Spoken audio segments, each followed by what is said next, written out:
Na komba nzambe tata mwana pe tata molimo mosantu batata ba maman mesdames demoiselles et messieurs chers amis téléspectateurs balandi ya ngai wa bino Guy Laurent Lobela autrement dit analyste spirituel tokuta na bino lisusu une fois de plus nanzela ya ba émission tokosali la kabino les analyses spirituelles ndenge kozala ka bo meseni na biso na kati ya émission les analyses spirituelles to lobaka yango ete les analyses spirituelles, tout ça la rayon na sentiment, tout ça la rayon na plaisanterie, tout ça la rayon pour yo se pelate, soit pour ngaina se pelate, mais tout ça la les analyses spirituelles, pour être tout se peli sans Nzambe, Nzambe soki a se peli, oyo Nzambe abongisela ki yo nangai nde tokozwa yango. Kasi soki Nzambe a se peli te batata ba maman, ikozala ka pasi pour être oyo Nzambe abongisela ki biso. Tokoka kozwa yango yango tomipesa na koyokaka mingi maloba ya bapapa koyokaka mingi banzembo ya lingomba kotangaka pe mingi mikanda ya lingomba paske banzembo ya bapapa banzembo ya lingomba maloba ya bapapa mikanda ya lingomba nde esika oyo posa ya Nzambe ebombami yango biso tolukaka mingi toyeba papa alobi nini banzembo oyo profondeur nango message nini ezali caché na kati ya banzembo oyo et na mikanda na biso pe elobi nini to salela oyo papa zali kosenga biso na nzela ya ba message oyo apesaka biso ntango nyonso to salela oyo papa zali kosenga biso na nzela ya banzembo oyo akotindaka epai ya ba ange ntango nyonso et to salela oyo papa kosengaka biso na nzela ya mikanda ya lingomba paske yango ezali esika oyo ebombi posa ya mokonzi abule tata Simon Kimbango Kiangani. Voilà batata ba moment banzela oyo permetaka biso tokoka kosala émission des analyses spirituelles. Tango to yebi posa ya mokonzi abule, tango to yoki banzembo, to landi maloba na ye. To tangi mikanda ya lingomba nde ko permettre biso to yeba papa alingini. Tango to yebi papa alingini posa na ye ezali nini? To sali oyo ezali posa na ye tango ye akosepela nde oyo ye abongiselaki biso tokozwa yango. E makambo wana nyonso tosalaka yango na kati ya méditation, na kati ya mabondeli, na kati ya ba discipline spirituelle pe na nzela ya ba recherche spirituelle nde ebotaka mbuma oyo tobengi yango les analyses spirituelles. Autrement dit, les analyses spirituelles très approfondies. Mesdames, demoiselles et messieurs, chers internautes, chers abonnés, les lots les 18 mars. Le 18 mars 2025. J'espère que batata ba maman te comprendre ba voix où il permet à biso réaliser émission les analyses spirituelles. Tokosenga na bino batata ba maman bolanda biso na bokebi nyonso comme d'habitude ndenge tokosenga na bino mbala na mbala maye to lobaka soki ozali na matoi ya molimo te Ce que vous allez connecter spirituellement, vous comprendre yango te. Pose là spirituellement connecté et sengi na yo za la mutu ya ba principe, mutu ya ba discipline et puis mutu ya mabondeli. Ce que vous allez na mabondeli, vous allez ko sala mabondeli l'air nyoso, vous allez ko respecter ba principe oyo lingomba etia, vous allez ko respecter ba principe oyo tata Simo Kimbangu atia ki na kati na biso to yebi yango bolingo mibeko pe misala ezali parmi ba principe majeur oyo esimbi biso na kati na lingomba et ceux qui ont décortiqué yango na différents domaines nango ndenge ezali ndenge toza kolobela bolingo mibeko pe misala nde bokomona ya solo esika nini secret oyo ba papa bakangaki ya koloba ete makambo wana misatu soki tokangami na yango nde pasi na biso ekosila kasi soki tosaleli yango te pasi na biso pe ekosila te. Batata ba maman tozali le 18 lobi ezalaki le 17 mars tozali ko célébrer fête monene na kati na lingomba na biso et lelo ezali deuxième jour nous sommes connectés. Tozali kolanda ba programme nyonso ezali kopesa na mboka nkamba Yerusalem. Lelo bandeko na biso ba flûtiste ba présentaki bis je crois bis o ba présentaki epai ya mokonzi apule tata Simo Kimbangu kiangani ndenge tolandi yango ezali ya sika ezali cadeau oyo ba flûtiste ba memaki epai ya mokonzi apule tata Simo Kimbangu kiangani et continuité ya programme ya mokolo lelo toyebi ezali continuité ya programme ya misala lobi ezalaki église ndenge toyebi culte kotaki ba programme nyonso ndenge lingomba ebongisaka esalemaki lobi na kati na lingomba na biso tozalaka na ba fête dispatché na ba mouvement association pe service selon volonté ya mokonzi abule tata Simo Kimbangu kianga. Et le 17 mars ezali fête dédiée epai ya bandeko na biso ba flûtiste continuité na yango et bandaki lobi lelo et troisième jour ndenge ba fête nyonso na kati na lingomba na biso ekosalaka 3 jours. Mais avant de kota na profondeur ya kolobela likambo ya le 17 mars pona nini le 17 mars et pona nini date wana epesamelaki ba flûtiste et le 17 mars en soi ezali ko signifier nini na kati na lingomba na biso tolingaki tobeta sete na koloba boy ba émission na biso tozali ko sala mikolo oyo mingi ezali émission des analyses spirituelles mais titre na yango to ba thème o tozali kolobela mikolo oyo ezali comment protéger la doctrine kimbangiste. Ndenge nini tokoki kobatela doctrine kimbangiste. Toyebi doctrine na biso ndenge yango ezali, toyebi ndenge toyekolaki na malongi, toyebi ndenge lingomba etambolaka, ba papa balakisaki biso bazwaki tango mingi ya kolakisa biso ndenge lingomba etambolaka.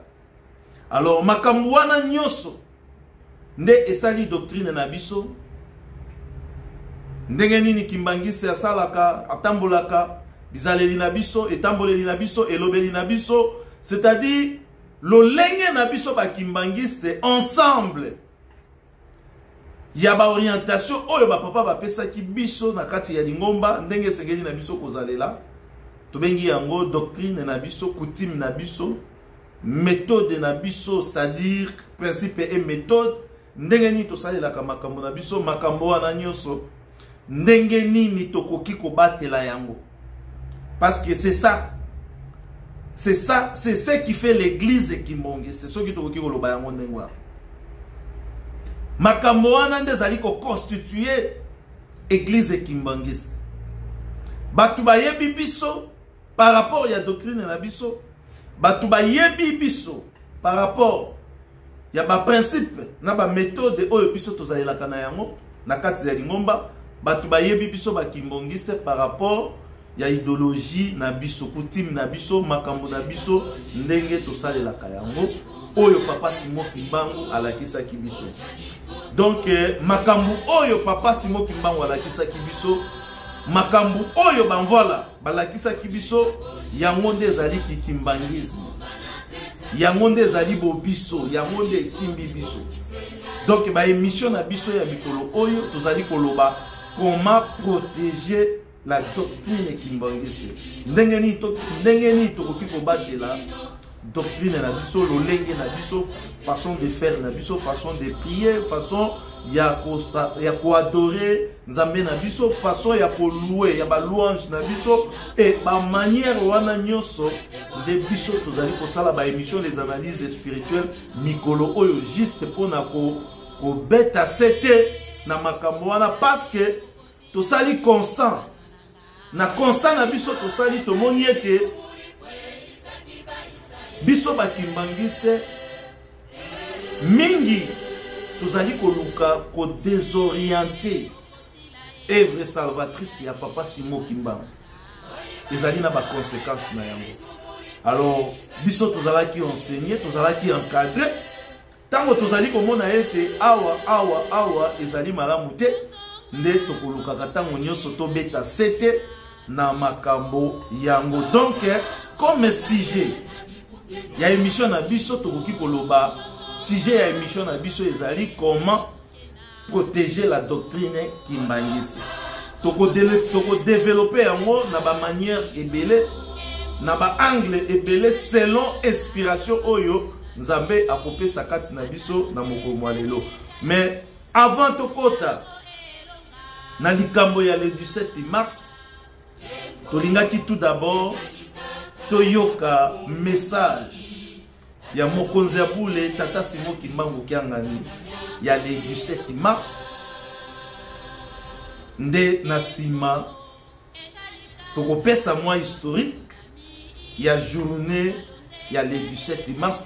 Tolingaki tout d'abord toyoka nzembo oyo na sima ya nzembo oyo eje kobongisela biso nde tokozonga na historique ya journée ya le 17 mars et après historique ya journée ya le 17 mars nde tokoyoka maloba ya mokonzi ya bule tata Simon Kimbangu Kiangani ya le 17 mars et tokokota na analyse spirituelle par rapport ya ndenge tozali koloba sujet na biso comment protéger la doctrine kimbangiste.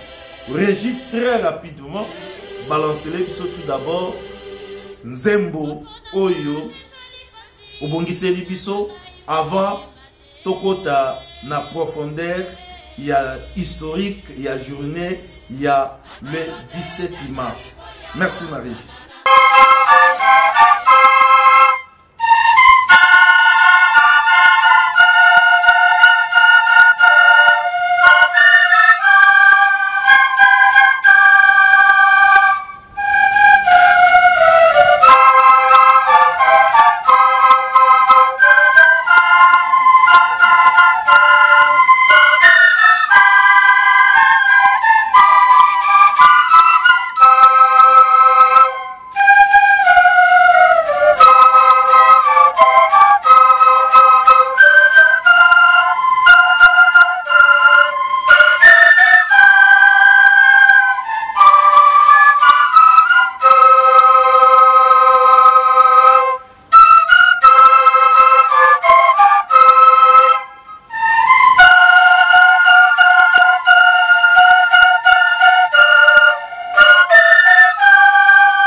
batata ba maman bandeko balandi ba kimbongiste.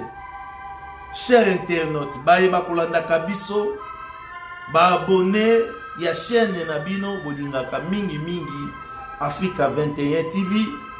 Esika nini tokopesa kabino ba analyse spirituelle très approfondie sur beaucoup plus sur la doctrine kimbongiste. Lolenge na biso ndenge batela kibiso batata ba maman tokosenga na bino bolanda biso très attentivement. Le 17 mars elingi koloba nini ezalaki nini, et puis le 17 mars pour na biso ba kimbongiste ezali ko signifier date nini, parce que toyebi ete biso na kati na lingomba tozali na ba date historique na kati na lingomba na biso. Tozalaka na mbotama, tozalaka na liwa, et tozalaka pe na ba célébration ya ba fête misusu oyo tozali na yango na kati na lingomba selon ndenge mokonzi abule tata Simon Kimbangu Kiangani akopeselaka biso. Toyebi ete le 17 mars ezali mokolo oyo papa Kisolokele Lukelo Charles atikaki biso na nzoto po akende kofanda na ngbende ya tata na kiti na ye ya bokonzi. Papa Kisolokele azalaki nani? Papa Kisolokele azali premier fils ya papa Simon Kimbangu. Papa Simon Kimbangu oyo ya 21 oyo bandeko mususu bakobengaka ye papa Simon Kimbangu ya Liputa. Mwana ya papa Simon Kimbangu ya liboso nde kombo na ye ezali papa Kisolokele. Toyebi ete papa Simon Kimbangu abotaki bana misatu. Mwana na ye ya liboso papa Kisolokele Lukelo Charles, mwana na ye ya mibale papa Jalungana Kiangani Salomo, mwana na ye ya misatu nde ezalaki papa Diangenda Kuntima Joseph. Mais lelo tokolobela mingi likambo ya papa Kisolokele par rapport ya date ya le 17 mars oyo ezali dédié epai ya ba flûtiste. Papa Kisolokele abotamaki le 12 février 1914. Mwana ya liboso ya papa Simon Kimbangu, témoin oculaire ya ba événement spirituel ebele oyo papa Simon Kimbangu asalaki, et témoin spirituel ya mabomba mingi ya kati ya lingomba na biso, parce que papa Simon Kimbangu à chaque fois abandaki kobima ba mission spirituelle ebele, abandaki kozala accompagné toujours na papa Kisolokele.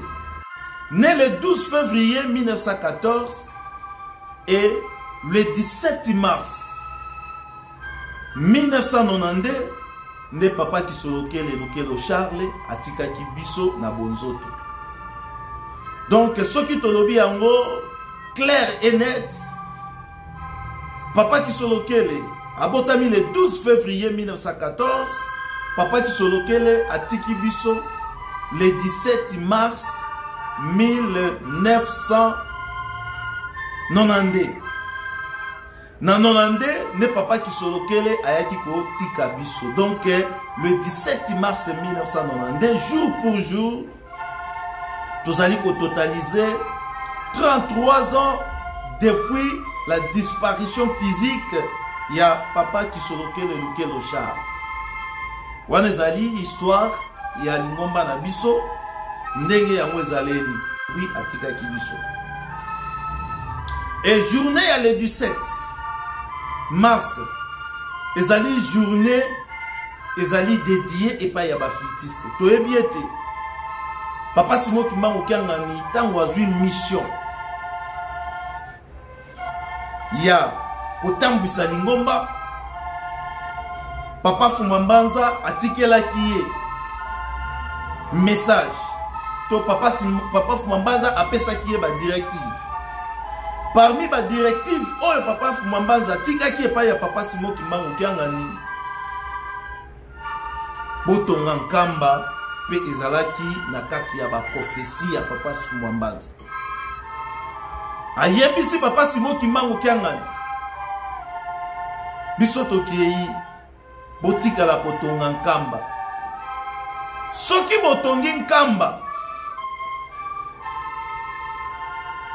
nde bilaka ekoya noki. Mais soki botongi nkamba te pasi na bino ekosila te. Yango bomoni pe papa Simon Kimbangu Kiangani. Tango abandi bokonzi na ye, tango abandi musala na 2001 si je ne me trompe pas. Tango abandi musala na 2001 aye kotala yango ete lokola bokonzi ya bule papa Fumambanza apesi biso mission ya kotonga lingomba to tonga nkamba. Stratégie nini oyo tokoki kosala po ete to ravitailler botongi ya nkamba esalema de manière très rapide, parce que posa ya papa ezalaki ete soki totongi nkamba nde bilaka ekopusa na pembeni. Mais soki tosali yango te, soki totongi yango te, pasi na biso ekosila te. Papa Simon Kimbangu Kiangani alobaka yango tango nyonso. Na mayele ya bonzambe oyo papa Simon Kimbangu Kiangani azalaki na yango, nde ayaki komona ete esengeli kopesa na ba mouvement association pe service ba date oyo tozali na yango na kati na lingomba po ete bamataka na nkamba pona kokumisa nzambe e pona kosala misala ya botongi nkamba. Toyebi ete bandeko na biso ya ba mouvement association pe service mingi bazali na ba journée na bango. Lokola ndakisa faki bazali na journée na bango. Ndakisa bandeko na biso ya MSSK bazali na journée na bango le 2 avril je crois. Et tozui pe lisusu bandeko na biso ya GTK bango bafetaka mingi na décembre. Et bandeko na biso ya faki bango bazalaka na juin si je ne m'abuse pas. Et bandeko na biso ya GGK ainsi de suite par rapport ya ba mouvement association pe service oyo tozali na yango na kati na lingomba. Mais le 17 mars nde ezali journée dédiée na volonté ya mokonzi abule tata Simon Kimbangu Kiangani. Journée dédiée et pas ya bandeko na biso ba flûtiste. Biso moko pe lokola tozali koloba awa tozali ba flûtiste. Normalement tokokaki kosala émission oyo na teni na biso ya fliki. Malheureusement na kati ya teni na biso ya fliki ezalaka na vert et background na biso ezali vert. Soki to utiliser teni ya fliki et kozala na moi ba vert oyo ezali na teni et kolongwa tango tokosala editing ya video na biso. Yango wana bomoni moyen tola ta teni ezali te mendenge tozali koloba boye. Ame na biso ya ba flûtiste ezali ya ba flûtiste, esprit na biso ezali ya ba flûtiste et tokoli na kati ya fliki. Papa Guy Laurent Lobela analyste spirituel azali pe moko ya ba flûtiste. Yango bomoni to profiter pe lokola lobby et uti koleka ezalaki le 17 mars, le ezali le 18, deuxième journée ya festivité o ezali koleka na nkamba et lobby ezali troisième journée et fin ya ba festivité ya le 17 mars par rapport il y a 3 jours oyo na lingomba na biso ba fête ko salaka. Batata ba maman ndenge tozali koloba papa Kisolokele atiki biso le 17 mars 1990 et na lotomo ya mokonzi ya bule tata Simon Kimbangu Kiangani par rapport ya devoir oyo papa Fumambanza atikelaki ye ya koloba ete il faut nkamba etongama. Soki nkamba etongami te pasi na bino ekosila te, nde papa ayaki ko dispatcher ba date historique ya lingomba epai ya ba mouvement association pe service et biso na kati ya flûtu biso ba flûtiste nde papa asepelaki apesa journée wana ya le 17 mars epai na biso Ndeto moni yango. Chaque le 17 mars, ba flûtiste bazalaka mobiliser et sensibilisation et ça les makaya makasi de façon que ba flûtiste ba mata na mboka ya Nkamba. Depuis Papa Simon Kimbangu azwaki ngbende na ye et depuis Papa Simon Kimbangu apesaki na mouvement to groupe ya Fluki date oyo ya le 17 mars étant que date na biso oyo biso ba flûtiste to kobanda o matatango nyoso na Nkamba kino lelo tosali 23 ans depuis groupe ya Fluki ezali ko fêter date ya le 17 mars tosali 23 ans depuis Papa Kisolokele Lukelu Charles Daniel atika biso jour pour jour 33 ans il y a séparation il y a corps na esprit il y a Papa Kisolokele Lukelu nini oyo biso tolingi koloba Papa Kisolokele azalaki nani batata ba maman to yebi ete Papa Kisolokele azalaki mwana ya liboso ya Papa Simon Kimbangu ndenge na uti koloba azalaki témoin oculaire ya ba événement ebele spirituel oyo Papa Simon Kimbangu asalaki ezala ndenge Papa Simon Kimbangu akendaki na Kimiala ba événement ebele soki otali okomona yango ete Papa Simon Kimbangu abandaki kokende na Papa Kisolokele eta comme témoin oculaire ya makambo ebele oyo ye abandaki kosala. Mais spirituellement parlant na kati ya lingomba tozali koloba yango ete Papa Kisolokele azali nzambe tata.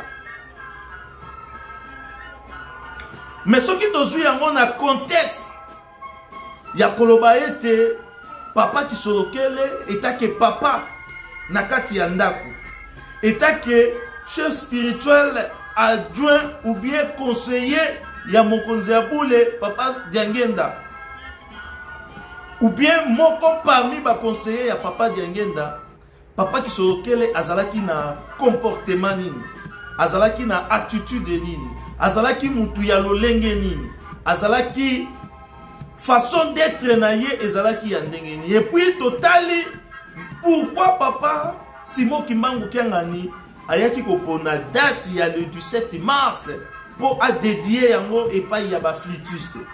Est-ce que ezalaki hasard? Est-ce que normalement Papa Simon Kimbangu Kiangani apesaki date wana na ba flûtiste parce que Papa Kisolokele azalaki flûtiste? Et ce qui otali yango profondément par là, ce qui otali yango spirituellement par là, on peut comprendre ete comportement oyo Papa Kisolokele azalaki na yango yango oyo biso ba flûtiste tozalaka na yango yango moni pe lokola Papa Simon Kimbangu oyo 21 azalaki mutu ya liboso abetaki instrument na kati ya lingomba na biso ou bien instrument ya liboso oyo ebetamaki na kati ya lingomba na biso ezalaki instrument ya flûte ezalaki flûte oyo Papa Simon Kimbangu bandaki kobeta na 1921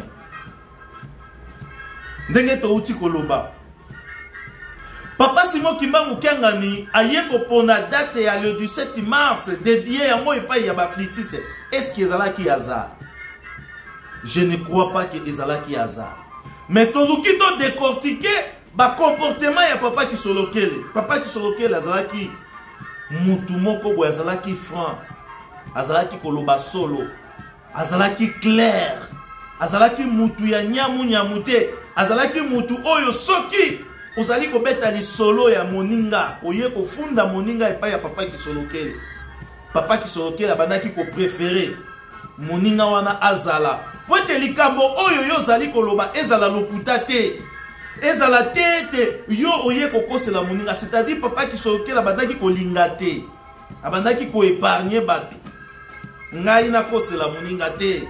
Papa Kisolokele akoloba zela nabenga moninga wana polo bana miso na ye ozwa chance ya kokosa te. Papa Kisolokele azalaki mutu ya honnêteté ndenge tolobaka na kati ya émission na biso honnêteté spirituelle. C'est-à-dire makambu oyo ya tata Nzambe sengeli na biso tosala yango avec l'honnêteté spirituelle. Papa qui sorokela zalaki mutu ya honnête. Likambo soki ezali abandaki kobanga te, abandaki koloba solo. Yango biso ba flitiste. Partout dans le monde esika tozali bato ya kozala front na ba discours na biso. Tozali batu ya kosala musala na honnêteté ndenge papa ki sorokela zalaki honnête na musala na ye. Yango omoni touti koloba yango ete papa Simon Kimbangu kenga ni tango azui likanisi ya koloba ete journée oyo ya le 17 mars il faut la dédier pa ya ba flûtiste parce que spirituellement parlant amona ki yango ete rôle na biso ba flûtiste ezali bato oyo balobaka solo. Batu oyo bombaka makambo te. Yango moni pe na kati ya lingomba mingi batu oyo bazali koloba solo na makambo ebele parmi bango omona ba flûtiste bazali ebele. Ba flûtiste bazali ebele, c'est-à-dire esprit wana ya koloba solo, esprit wana ya kosala likambo ya Nzambe na ndenge esengeli na honnêteté soki otali ba flûtiste bazali na yango mingi na kati ya lingomba. Yango biso tolingaki ko profiter na occasion oyo toluka ndenge nini tokoki ko sembola pe likambo yango de façon que biso ba flûtiste tolobaka solo to hérité solo ya papa ki sorokele to hérité pe franchisme esprit ya franchisme oyo papa ki sorokele azalaki na yango to hérité pe honnêteté ya papa ki sorokele na misala na biso na makambo na biso pour être tozala réellement ba héritier du Saint-Esprit pour être tozala réellement batu oyo to pesameli mokumba wana ya koloba ete journée oyo papa ki sorokele ya longaki parce que ba papa bango nyonso misato ba longaki na mission oyo bango bayaki kosala na senatango.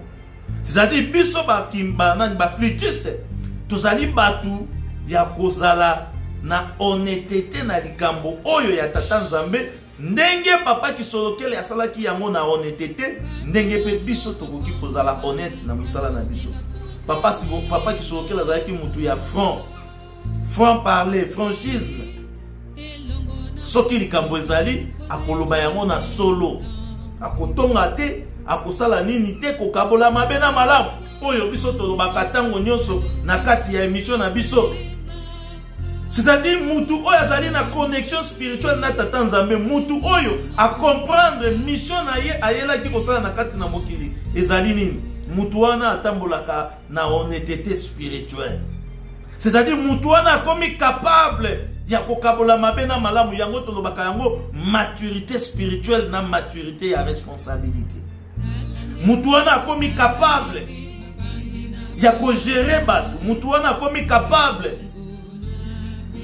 ya kotinda ye mission. C'est-à-dire papa Simon Kimbangu akoki kotinda yo mission. Un flûtiste il faut être capable parce que tozali ba héritier ya idéologie oyo papa ki sorokela azalaki na yango honnêteté, franchisme na franc ouvert. Papa ki sorokela abandaki kobomba bomba te, abandaki kotonga tonga te, papa ki sorokele abandaki koloba solo. Vaut mieux aloba solo esika yo ozali soki okosepela na solo te. Mais ye alobi yango a se débarrasser na problème wana. Ezala na miso ya Nzambe azali libéré. Donc biso ba flûtiste esengeli pe na biso tozala bato ya lolenge wana. Papa ki sorokela azalaki moto ya botosi. Papa ki sorokela azalaki moto ya botosi. Totalaka ba théâtre oyo bandeko na biso ya jeteki basalaka. Malgré dimension spirituelle oyo azalaki na yango, mais soki otali na bureau esika papa ki sorokela bandaki kosala na l'état, misala nyonso babandaki kosenga ye epai ya baye bazalaki supérieur na ye na musala oyo bazalaki kosala na l'état, azalaki ko exécuter yango très rapidement. C'est-à-dire papa ki sorokela azalaki mutu ya botosi. Biso pe ba flûtiste esengeli na biso tozala batu ya botosi. Esengeli na biso tozala batu ya botosi. Donc batata ba maman bandeko ba flûtiste tala mwa moke oyo tolingaki koloba à ce qui concerne papa Kisolokele azalaki nani. Pourquoi papa Fumwa Longo, papa Simon Kimbangu Kiangani a pesi biso journée wana. Pona baye oyo tozali koloba ete bayebi musala nini ba flûtiste basala ka le 17 mars. Tolingaki to expliquer bon. Le 17 mars ezali dédié pa ya ba flûtiste. Mokonzabule tata Simon Kimbangu a pesi journée wana e pa ya ba flûtiste. Et sensibilisation na mobilisation et ça les makaya makasi pour na komata na mboka ya Nkamba Nouvelle Jérusalem pour sala misala ko pesa mokonzabule compte rendu ya musala oyo apesi biso na ba province na ba pays différents na ba commune pe bisika nyonso oyo mouvement ya fliki ezalaka. C'est-à-dire tozali ko pesa compte rendu ya musala na biso.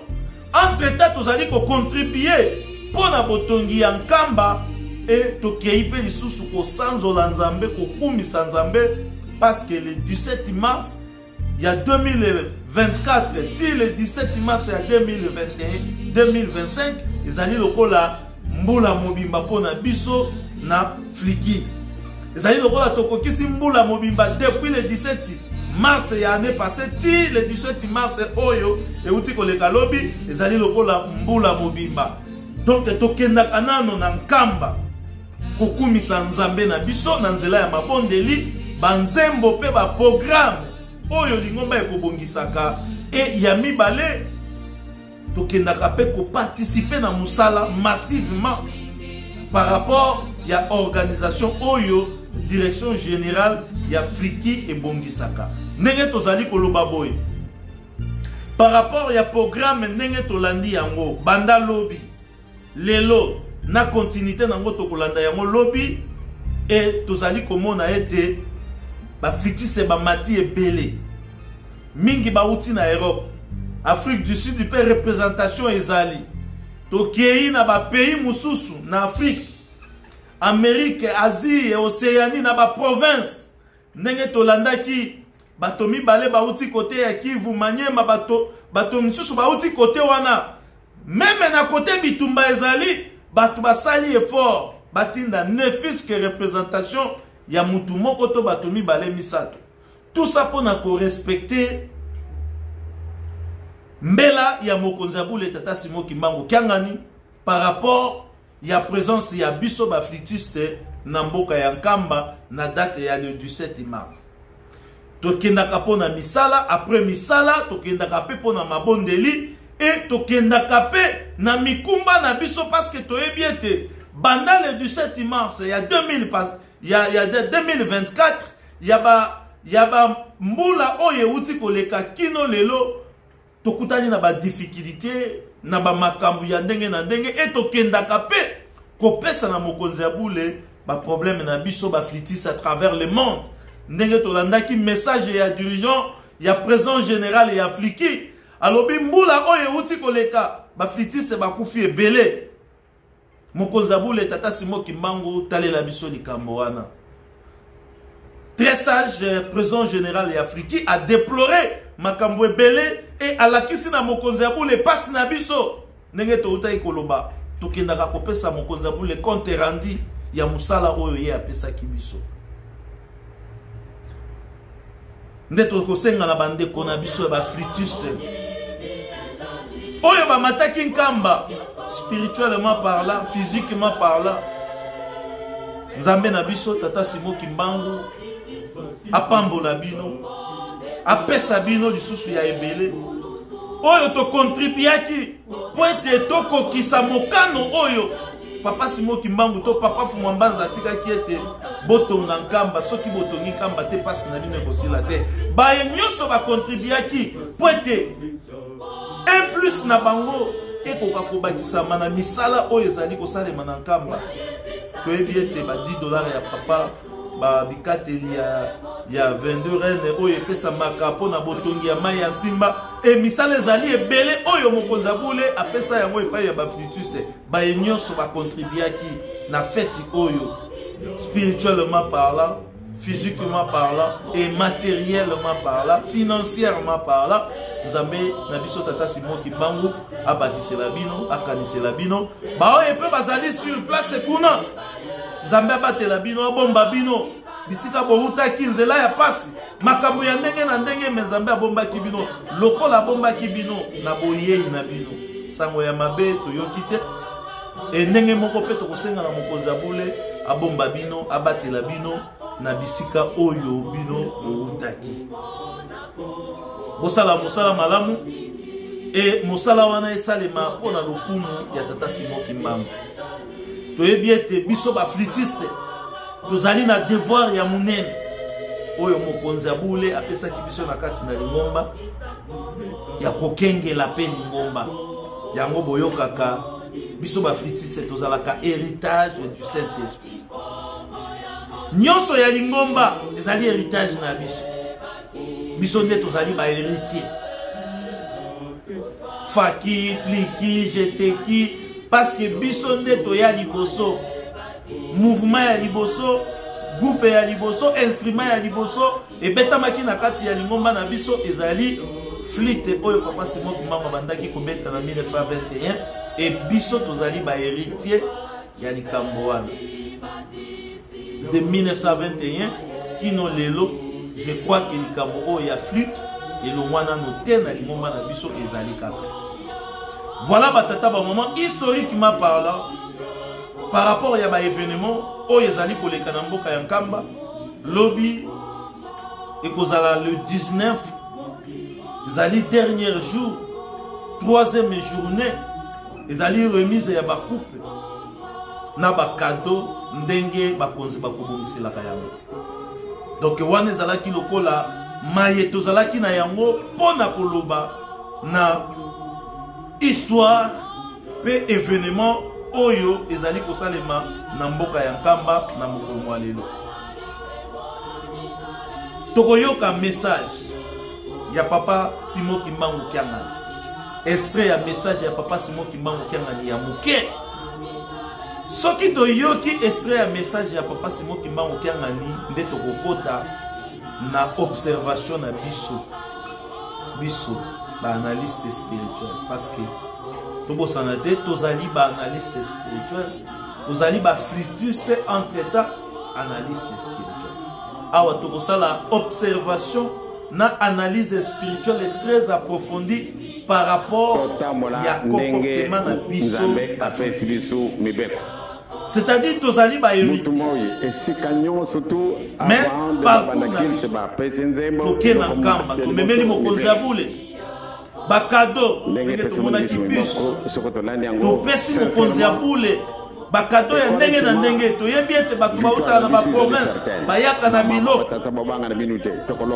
mais tokodiagnostiquer comportement na biso parce que tango tozali kopesa mokonzi abule ba tango tozali kobonzela mokonzi abule libonza esengeli na biso tosala diagnostic ya comportement na biso bitaleli na biso fandeli na biso elobeli na biso po ete likabo oyo biso tozali kopesa yango epai ya mokonzi abule ezala na efe ezala mpe na epa ebota mbuma parce que soki bizaleli na biso comportement na biso etamboleli na biso ezali malamu te eke biso tozali se bobele kobongama mpona kokende kopesa mokonzi abule bakado me tobomba misala na biso ya mabe bizaleli na biso ya mabe makambo na biso ya mabe ekozala pasi. Régime apesa biso nano message ya papa Simon Kimbangu Kiangani ya le 17 mars oyo papa Simon Kimbangu Kiangani abongiselaki biso et na sima nde tokozonga na moins analyse spirituelle très approfondie par rapport ya comportement na biso ba flûtiste.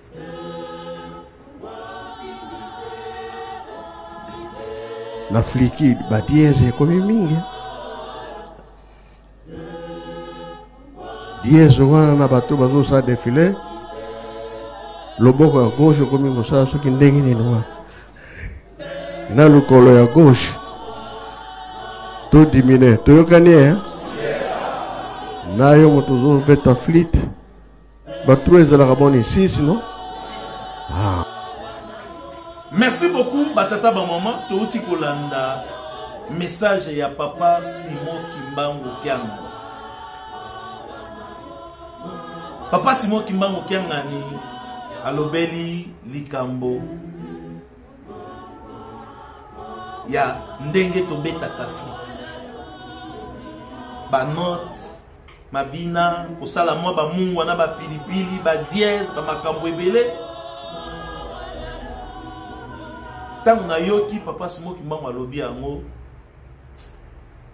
esalinga lisusu pasi parce que nasalaki émission moko mikolo eleki émission wana nano na travailler yango te mais na ko travailler yango et kubima je crois ensemble na vidéo oyo soit on a obimisa liboso wana na obimisa na sima mais oyo kolanda vidéo oyo na YouTube soki na poster vidéo oyo kolanda yango ezali vidéo oyo na salaki yango avant et makambu oyo papa Simon Kimbangu Kianga nya lobi ngana sina lobela ki yango na vidéo oyo eza na kati ya ordinateur na biso yango bomonaka biso to sondaka volonté ya Nzambe poto yeba posa ya Nzambe ezali très étonnant ezali kopesa biso kolakisa biso ete tozali na responsabilité ya munene ya komona ete mayebiso tozali kokanisa poto loba yango pona kokebisa bato à ce qui concerne protection ya doctrine na biso mais nano kutu tobimisi vidéo te mais mokonzi abule a anticipé biso aye kolobela likambo oyo ya ba note ya ba son ya ba danse ya ba dièse ya ba makambo ebele oyo biso ba fritiste to bakisa pour le moment eyebani historiquement parlant eyebani ete Satana akota na lingomba posa na ye ezali a désorienter œuvre salvatrice ya papa Simon Kimbangu et papa Simon Kimbangu Kianga ni azali ko déplorer l'ère nyonso bizaleli na biso ndenge tokoti na kati ya lingomba makambo ndenge tozali kosalela yango ezali vraiment ndenge wana te sengeli na biso tosalela yango mais lolenge tozali kosalela lelo oyo biso ba kimbangiste batu bakomi koseka biso batu bakomi kochola biso pourquoi parce que biso ba flitiste biso ba musicien biso bana ya koreki tokotisi mabina na makambu ebele na kati ya lingomba oyo papa Fumambanza abandaka kobetela yango sete oyo pe papa Simon Kimbangu Kianga ni papa Mbenza ti lelo baza ko continuer kobetela yango biso sete kobetela yango biso sete l'air nyonso yango papa Simon Kimbangu Kianga ni auti koloba yango na fête na biso oyo ete tokotisi mabina tokotisi ba mouvement ba makambo ya ndenge na ndenge mingi bazali koloba ezali bra mingi bazali koloba ezali boy mingi bazali koloba na ba émission oyo ekoya bokolanda ndenge tomekaki kolobela yango parce que mingi ya bandeko na biso ya koreki bazali koloba yango bra mais biso tolobi boy batata ba maman biso ba responsable ba mouvement association pe service nous avons une grande responsabilité ya ko veiller na comportement ya ko veiller na comportement ya bana oyo biso tozali kotambisa ezali déplorable ozali mukonzi ya Afriki ozali mukonzi ya commune ya groupe moko ya Afriki na commune moko boy nous sommes incapables ya ko gérer ba émotion na biso tango tozali na esengo ya kobeta musique yango moni lelo mokili ezali kochola biso yango pe bomoni mokonzi abule alobeli likambo yango pourquoi parce qu'il a constaté yango soki déjà Nzambe a constaté yango ce qui veut dire comme solo liboso na miso na e biso batu ya mokili to constataki yango kala to lobelaki yango pe kala mais Nzambe azopesa biso chance lelo papa Simon Kimbangu Kianga ni ayeko déplorer lisusu makambo ya bazizani, makambu ya ba dièse, ba makambu ebele oyo tokotisa yango. Na kopesa défi oyo na bakonzi ya fliki, bakonzi ya faki, na bakonzi ya koreki. Soki olobi likambo mbala moko, elakisi te ete opekisi yango, soki ozali kosala suivi te. Na yebi ya solo, to yebi ya solo ete, likambo oyo ya mabina, ba responsable ebele balobela yango. Papa na biso, président général ya GTK, alobela yango. E mokolo oyo na landaki ye na mboka ya nkamba zali kolobela makambo wana, abetaki sete alobi ngai moko. Na kotala lolenge boko défilé. Na lingi kutu komona te, mutu moko azali koleka liboso ya mokonzi ya bule azali kobina. Bandeko na biso ya koreki, bandeko na biso ya fliki, bandeko na biso ya faki. Evre salvatrice oyo ya papa Simo Kimbangu ezali na lolenge oyo ba papa batikaki, e lolenge mosusu oyo tokobakisa likolo ya lolenge wana ekozala kaka lolenge ya kobebisa.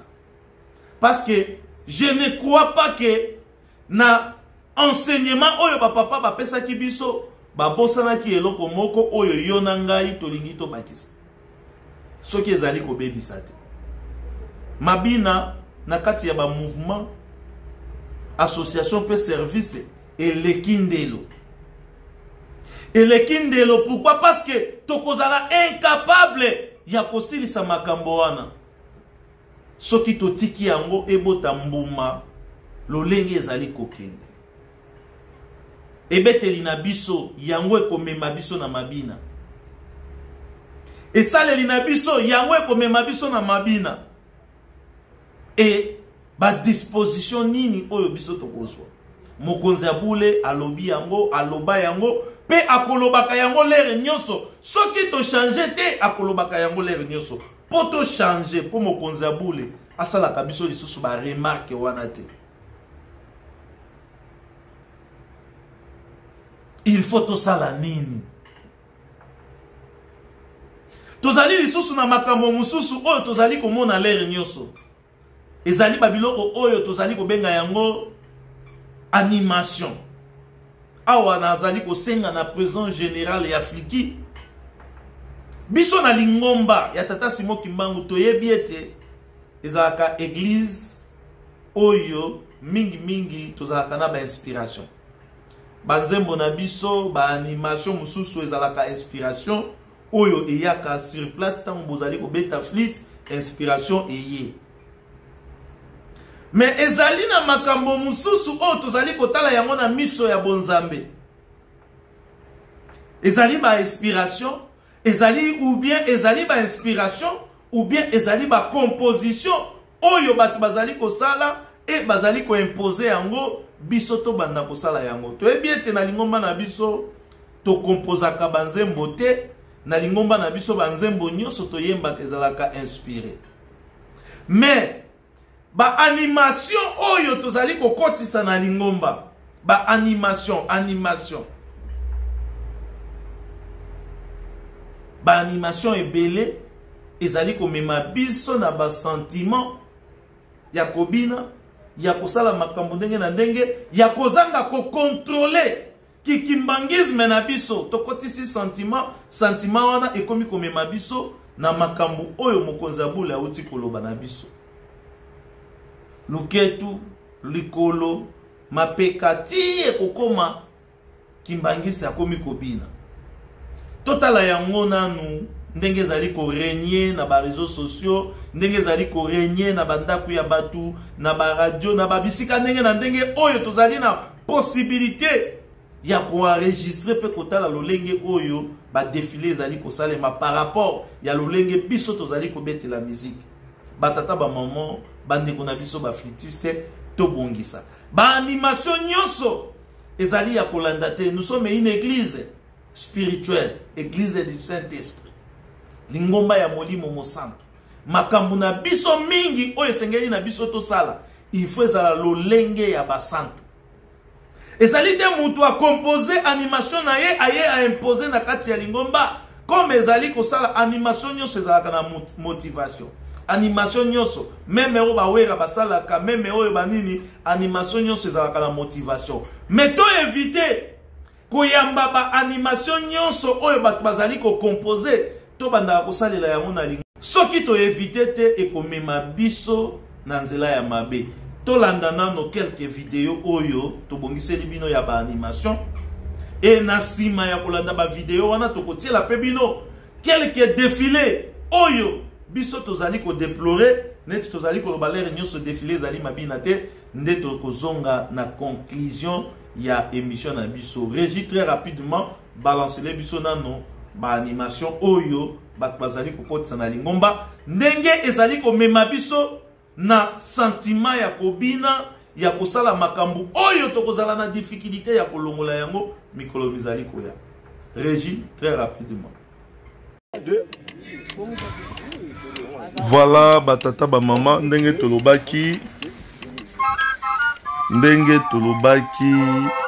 les animations na kati ya lingomba ezali komema biso na level mosusu ya transformation ou ya désorientation ya œuvre salvatrice ya Papa Simon Kimbangu. Ba inspiration ou bien ba animation oyo tozali ko fabriquer, ba animation oyo tozali ko créer na kati ya ba mouvement na biso association pe service et awa tozali ko lobela likambo ya ba flitiste ndenge tozali komona bandeko na biso bazali kobeta wana bazali kobina bazali koningana entre temps bazali koyekola to kobeta nzembo oyo ezali inspiré na lingomba te oyo mutu a créé yango et puis tokomi kobeta yango lokola nzembo oyo ezalaki inspiré na kati ya lingomba na biso batata ba maman Papa Diangenda alobaki oyo nyonso akobebisa physionomie ya lingomba e akosenga na tata na ye aya kozwa ye biso nyonso tozali komona ndenge fliki ezali kosala sensibilisation ya banzembo oyo bango bakreye na kati ya lingomba e propagande na yango ezali kosalema makasi po bato nyonso bandimi ba maîtriser nzembo oyo biso nyonso toyebi ete ezali inspiré te tala na ba danse ndenge bazali kobeta nde tozali komona wana biloko oyo nyonso basigne oyo nyonso ba geste oyo nyonso mabina oyo nyonso ba responsable ya ba mouvement association pe service ba konzi ya fliki botalela biso likambo oyo yango Papa Simon Kimbangu kiangani auti kolobela yango biloko oyo tozali kokotisa mabina oyo tozali kokotisa ba animation oyo tozali ko créer ko fabriquer na bandako après tomemi yango bandimi bayekola yango par la force bandimi bayekola yango na makasi ndenge tomoni bandeko na biso bauti kosala wana na ba musique batie ba baffle batie ba musique oyo ezali kosala ete batu babina makambo wana Papa Simon Kimbangu kiangani apekisi yango ndenge pe tozali komona transformation ya nzembo papa alobi ete fliti ezalaka na ba note 6 ndenge tozali komona nzembo ezali transformé awe pa bandeko na biso note ezali lisusu koyebana te soki bazali kobeta ndenge nini na posa ya nzembo esili originalité ya nzembo ndenge ba ange bapesaki yango nzembo ezali lisusu kobeta mandenge wana te tobakisi ba noti tobakisi makambo ebele oyo ezali komona na ya solo ete tozali ko désorienter œuvre salvatrice ya Papa Simon Kimbangu physionomie ya lingomba ezali lisusu ndenge ba papa batikelaki yango te yango wana batata ba maman ba responsable ya niveau ya niveau ya direction générale ya Fliki botalela biso likambo oyo campagne ya oyo tozali komona campagne ya destruction ya œuvre salvatrice ya Papa Simon Kimbangu ezali makasi et puis ezali epai ya babilenge.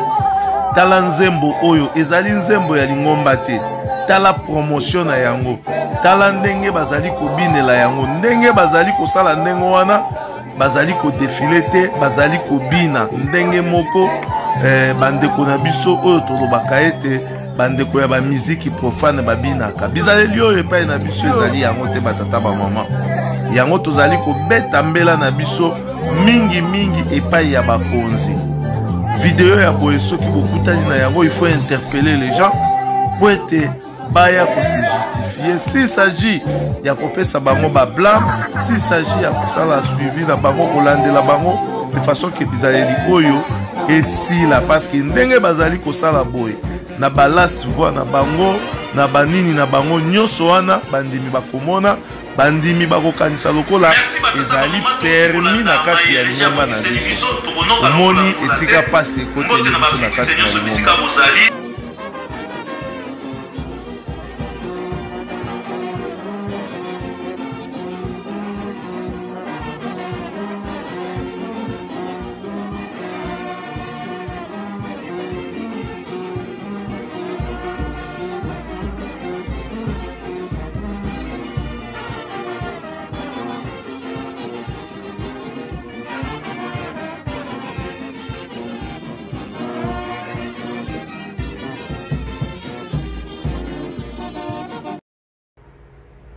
Merci batata ba mama to uti kolanda maye reja bongiseli biso tokonoka lokola mbula te mbote na bafliti senyo so bisika bozali mbote na mokonza bule tata si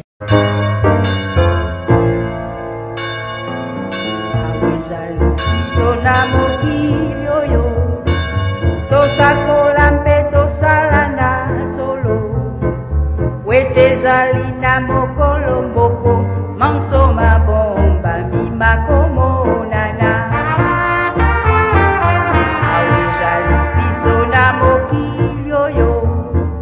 tosakola mpe tosalana solo wetezali na mokolo moko mansoma bomba mimakomonana likola nse mansoma koleka kasi elaka ya nzambe koleka te kinu esalema mokili monso sola ya solo so point nzambe nanse monso makoleka kasi elaka ya nzambe koleka te kinu esalema mokili monso sola ya solo kasi bwa nzambe